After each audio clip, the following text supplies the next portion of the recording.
নমস্কাৰ বন্ধু-বান্ধৱীসকল, আপোনালোকৰ বাবে বহুতে ভাল খবৰ আহিল। পুনৰ অসম চৰকাৰৰ ফালৰ পৰা আপোনালোকক গ্ৰেড 3 এণ্ড গ্ৰেড 4ৰ নতুন চাকৰি মুকলি কৰা হৈছে আৰু এই পদসমূহৰ আপোনালোকৰ আগষ্ট মাহৰ ভিতৰতে আপোনালোকৰ নিযুক্তিও দিয়া হ'ব।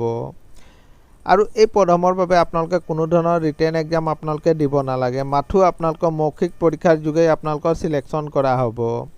আপোনালোকৰ কি পদ আছে, কিমান বয়সলৈকে আপোনালোকে আবেদন কৰিব পাৰিব আৰু কিদৰে আপোনালোকে আবেদন কৰিব, সবিশেষ জানিবৰ কাৰণে আমাৰ এই ভিডিঅ'টো আপোনালোকে শেষলৈকে চাই থাকিব। বলক ভিডিঅ'টো আৰম্ভ কৰোঁ। আপোনালোকে চাব পাৰে আপোনালোকৰ ডিষ্ট্ৰিক্ট লিগেল ছাৰ্ভিচ অথৰিটি আপোনালোকৰ কাৰ্বি আংলং ডিষ্ট্ৰিক্টৰ ফালৰ পৰা এইসমূহ পদ মুকলি কৰা হৈছে। ইয়াত কি পদ আছে বলক চাই লওঁ। আপোনালোকৰ প্ৰথম পদটো আছে অফিচ এছিষ্টেণ্টৰ কাৰণে আপোনালোকৰ 2টা ভেকেঞ্চি মুকলি কৰা হৈছে আৰু কোৱালিফিকেশ্যন বিচাৰিছে আপোনালোকে গ্ৰেজুৱেশ্যন কৰা হ'ব লাগিব, লগতে আপোনালোকৰ কম্পিউটাৰ নলেজ থাকিলেই আপোনালোকে আবেদন কৰিব পাৰিব। আৰু মাহিলী দৰমহা আপোনালোকৰ দিয়া হ'ব 15,000 টকা মাহিলী দৰমহা আপোনালোকৰ দিয়া হ'ব।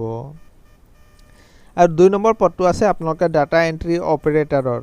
ইয়াত আপোনালোকৰ টোটেল 1টা ভেকেঞ্চি মুকলি কৰা হৈছে আৰু আপোনালোকৰ কোৱালিফিকেশ্যন বিচাৰিছে গ্ৰেজুৱেশ্যন কৰা হ'ব লাগিব, লগতে আপোনালোকৰ কম্পিউটাৰ নলেজ থাকিলেই আপোনালোকে আবেদন কৰিব পাৰিব। আৰু এই পদটোৰ বাবেও আপোনালোকৰ মাহিলী দৰমহা 15,000 টকা আপোনালোকৰ দিয়া হ'ব।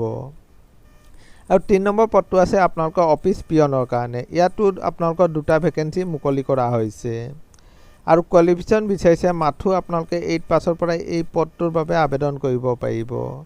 আৰু আপোনালোকৰ মাহিলী দৰমহা দিয়া হ'ব আপোনালোকৰ 10,000 টকা মাহিলী দৰমহা আপোনালোকক দিয়া হ'ব।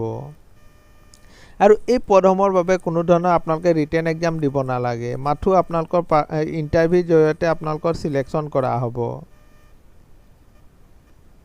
আৰু আপোনালোকৰ বয়সৰ সময়সীমা বিচৰা হৈছে আপোনালোকে চাব পাৰে।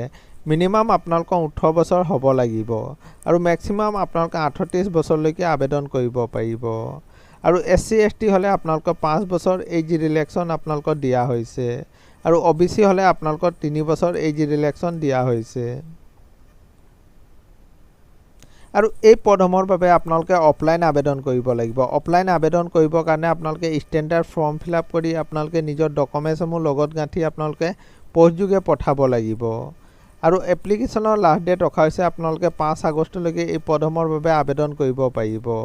আৰু আপোনালোকে স্পীড পোষ্ট কৰিব লাগিব। আপোনালোকে এইটো এড্ৰেছত পোষ্টযোগে আপোনালোকে পঠাব লাগিব। এইটোৱে আছিলে বন্ধু-বান্ধৱীসকল এটা সৰু সুৰা ইনফৰমেশ্যন। সদায় এইদৰে জব নটিফিকেশ্যন পাই থাকিবৰ কাৰণে চেনেলটো ছাবস্ক্ৰাইব কৰি দিব। ধন্যবাদ।